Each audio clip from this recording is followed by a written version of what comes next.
அன்பர்களே, நண்பர்களே, உங்கள் பாலுவின் இனிய காலை வணக்கம். இன்று மார்ச் 4ஆம் தேதி, அதாவது மாசி மாதம் 21ஆம் தேதி திங்கட்கிழமை.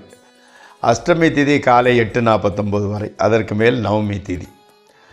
கேட்டை நட்சத்திரம் மாலை 4:21 வரை, அதற்கு மேல் மூலம் நட்சத்திரம். ராகு காலம் காலை 7:30 9 வரை, யமகண்டம் 10:30 12 வரை. அப்போது நல்ல நேரம் காலை 6:30 7:30 வரை, சாயங்காலம் 4:30 5:30 மணி வரை. இன்று சந்திராஷ்டிரமம் மாலை 4:21 வரை மேசராசி, அதற்கு மேல் ரிஷபராசிக்காரர்களுக்கு.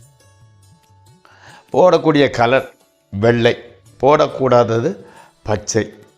சாப்பிட வேண்டியது முள்ளங்கி அல்லது புதினா.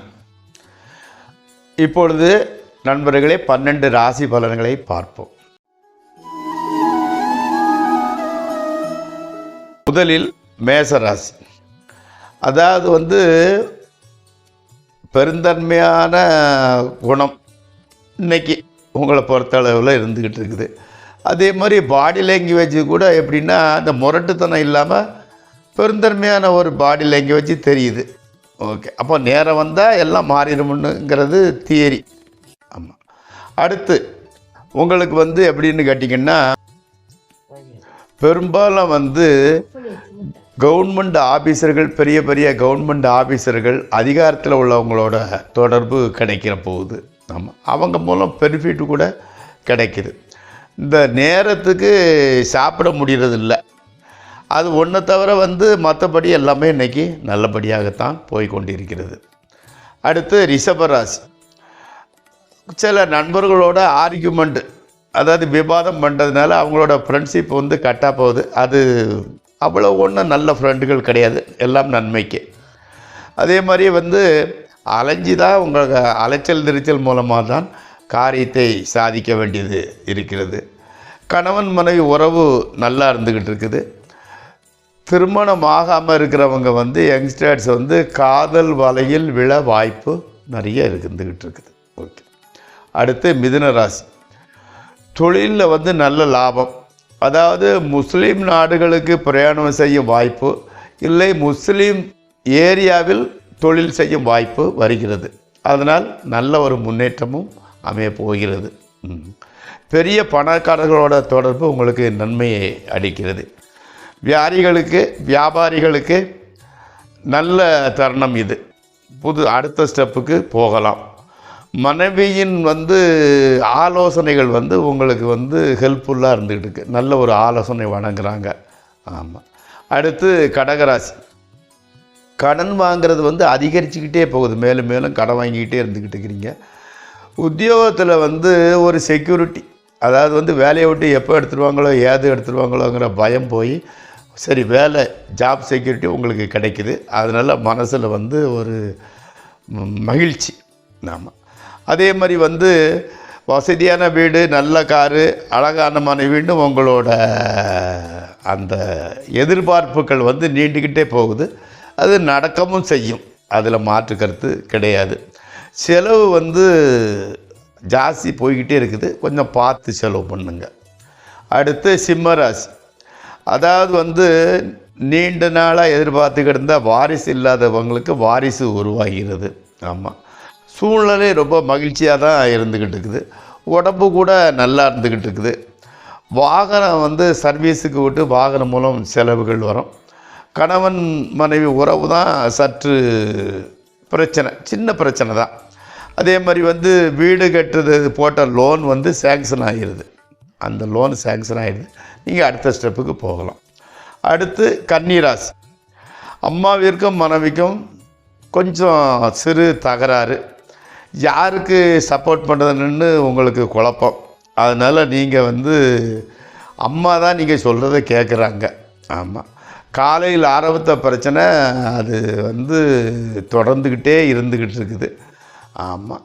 சாயங்காலம் கூட அந்த டென்ஷன்லேருந்து நீங்கள் விடுபடலை.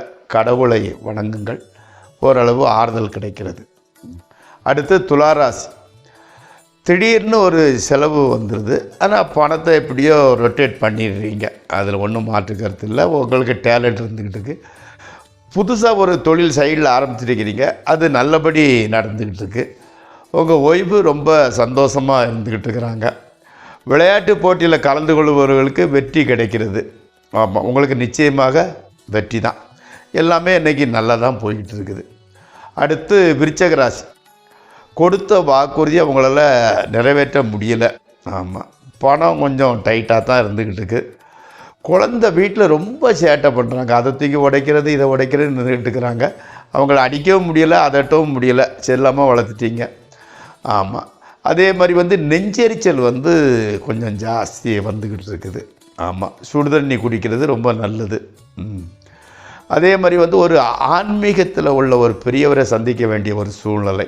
அவர்கிட்ட ஆசீர்வாதம் வாங்கிக்கோங்க. எல்லாம் நல்லவே நடந்துக்கிட்டு இருக்குது. அடுத்து தனுசு ராசி. மிகவும் நீங்கள் விரும்பக்கூடிய ஒரு நாள் இது. நினச்சி பார்க்கக்கூடிய நாள் இது. எல்லாம் நல்லது நடக்குது. ஆமாம், எதிர்பாராத ஒரு ப்ரமோஷன் உங்கள் உத்தியோகத்தில் கிடைக்கும். நீங்கள் எதிர்பார்க்குறதே இல்லை, ஆனால் உங்களுக்கு கிடைச்சிருது. ஆமாம், அதே மாதிரி மனசுக்கு பிடிச்சவங்களோட வெளியே போயிட்டு வர்றீங்க. அதனால் மனசு ஃபுல்லாக இன்றைக்கி சந்தோஷமாக இருந்துக்கிட்டு இருக்குது. புதுசாக வாங்கினிய வாகனம் எல்லோரும் பார்த்துட்டே இது நல்லா இருக்குது, அது இதுன்னு சொல்லுது. உங்களுக்கு இன்னும் ரொம்ப சந்தோஷமாக இருந்துக்கிட்டு இருக்குது. வீட்டில் கூட எல்லாருமே நல்லா மகிழ்ச்சியாக இருந்துக்கிட்டு இருக்கிறாங்க. இன்றைய நாள் நல்ல நாளே. அடுத்து மகர ராசி. உங்களுக்கு தம்பி அல்லது தங்கச்சி இளைய சகோதரங்களுக்கு வேலை கிடைக்குது. ஆமாம், வீடு அழகுபடுத்துறதுக்காக கொஞ்சம் செலவு பண்ணுறீங்க. இந்த கட்டணு, பூச்சாடி, அது இதெல்லாம் வாங்கி சீனரிஸ் எல்லாம் வாங்கி வைக்கிறீங்க. ஆமாம், மாணவர்கள் ஸ்டூடெண்ட்ஸுக்கு எஜுகேஷன் நல்லா வந்திருக்கு. கைரேசிகன் படிக்கவங்க இந்த துறைக்கு தான் போகணும், இந்த செக்ஷன் தான் எடுக்கணும், இந்த இதில் தான் போகிறோம் அப்படிங்கிட்டு முடிவு பண்ணிடுவீங்க. ஓகே, மனைவி வழி சொற்றத்தினர்கள் மூலம் நன்மை கிடைக்கிறது. உங்களோட ஒய்ஃபோட ரிலேஷன் அல்லது ஒய்ஃபோட சொந்தக்காரன் மூலம் உங்களுக்கு நல்லது கிடைக்குது. நல்லது நடக்கிறது. அடுத்து கும்பராசி. வர வேண்டிய லாபம் கொஞ்சம் குறைஞ்சி தான் வந்துக்கிட்டு இருக்குது. ஆமாம், உத்தியோகம் மாத்திரம் எந்த விதமான ஒரு காம்ப்ரமைஸ் இல்லாமல் நல்லபடி நீட்டாக பண்ணுறீங்க. அதில் பாராட்டப்பட வேண்டிய விஷயம். ஆமாம், இந்த நக்கல் நையாண்டி பேச்சு தான் உங்களை விட்டு போக மாட்டேக்கு. கொஞ்சம் பார்த்து பேசுங்க. ஊரில் உள்ள பெற்றோர்கிட்ட ஃபோனில் பேசுகிறீங்க. ஆமாம், வீட்டுக்கு கூட உங்களுக்கு உங்கள் குழந்தைகளுக்கு மனைவிக்கு துணிமணி ஷாப்பிங் பண்ணுறீங்க. அடுத்து மீனராசி. இன்று நல்ல நாளே. உத்தியோகத்தில் நல்ல பெயர். மனைவி மட்டும் அப்போது கொஞ்சம் சின்ன வாக்குவாதம். அதை வெளியே அவுட்டிங்கு கூட்டி போகிறீங்க. அந்த பிரச்சனைகள் கூட தீர்ந்துருது. ட்ரேடிங்கில் கூட கொஞ்சம் லாபம் வருகிறது. அதனால் மனசு குதூகலமாக இருக்கிறது. ஸோ நண்பர்களே, இந்த 12 ராசிகளுக்கும் உண்டான பலன்களை எப்படி பார்த்தீர்கள்? இந்த ப்ரோக்ராம் உங்களுக்கு பிடித்திருந்தால் சப்ஸ்கிரைப் செய்யவும், லைக் செய்யவும். அடுத்து ஜோதிடம் சம்பந்தப்பட்ட சில குறிப்புகளை சொல்கிறேன்.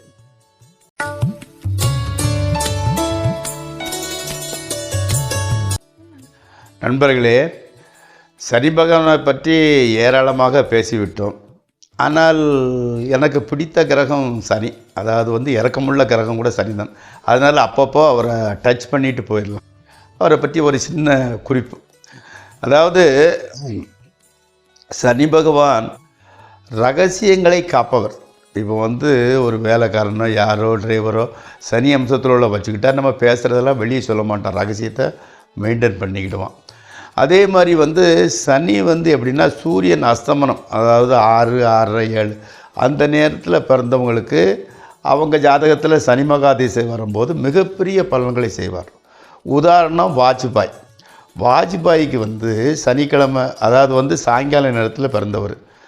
அவருக்கு 8/7/91 1991 சனி தசை ஆரம்பிச்சிட்டு அப்போத்துலேருந்து 3 தடவை பிரைம் மினிஸ்டர் ஆகிட்டார். அவர் வாழ்க்கையிலேயே மிகப்பெரிய அதிர்ஷ்டத்தை கொடுத்த நேரம் அந்த சனி தசை ஆரம்பம்தான். அதனால் ஞாபகம் வச்சுக்கோங்க, யார் சாயங்கால வேளையில் பிறக்கிறாங்களோ அவர்களுக்கு சனி தசை மிகப்பெரிய நல்ல பலன்களை கொடுக்கும். சனி சனியோட அம்சத்தில் பிறந்தவங்கள சொல்கிறாருந்தா அவங்களுக்கு ஏற்கனவே கொஞ்சம் சோம்பல்தனம் ஜாஸ்தி இருந்துக்கிட்டு இருக்கும். அதே மாதிரி மெலிந்து உயர்ந்த உடல். ஆமாம். கண் வந்து பிளாக்காக இருக்காது, விழி கொஞ்சம் எல்லோயிஷாக இருக்கும். அந்த ஜாண்டிஸ்காரங்க கண் மாதிரி கொஞ்சம் எல்லோயிஷாக இருந்துக்கிட்டு இருக்கும் கண்கள். அதே மாதிரி வந்து முடி வந்து எப்படியோ ஒரு ஒரு கர்லிங்கரோ அல்லது நல்லா இருக்க ஒரு மாதிரி சிலுத்துக்கிட்டு நிற்கிறது மாதிரி இருந்துக்கிட்டு இருக்கும்.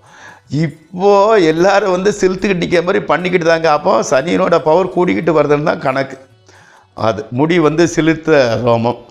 அதே மாதிரி வந்து எப்படின்னு கேட்டிங்கன்னா சலன சித்தம், அதாவது வந்து ஸ்டெடி மைண்டு கிடையாது, அப்பப்போ மாறக்கூடிய மன இயல்பு கொண்டவங்க. ஆமாம். அதே மாதிரி வந்து எப்படின்னா பல்லு வந்து ஸ்டெடியாக இருக்காது, கொஞ்சம் நீட்டமாக இருந்துக்கிட்டு இருக்கோம். ஆமாம்.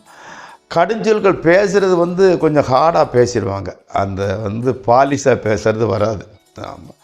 அதே மாதிரி வந்து எப்படின்னு கேட்டிங்கன்னா கொஞ்சம் தாழ்வு மனப்பாக, இன்ஃபீரியாரிட்டி காம்ப்ளெக்ஸ். அப்படிங்க நம்மளால் சாதிக்க முடியும்னு நினைக்க முடியும். அவன்லாம் பெரிய ஆளுப்பா, நம்மளால் அவங்களுடைய மாதிரி ஒரு நினைப்பு வரும். ஸோ இதெல்லாம் வந்து சனி பகவானின் அம்சத்தில் உள்ளது. நாளை மீண்டும் சந்திப்போம். உங்களின் பாலு.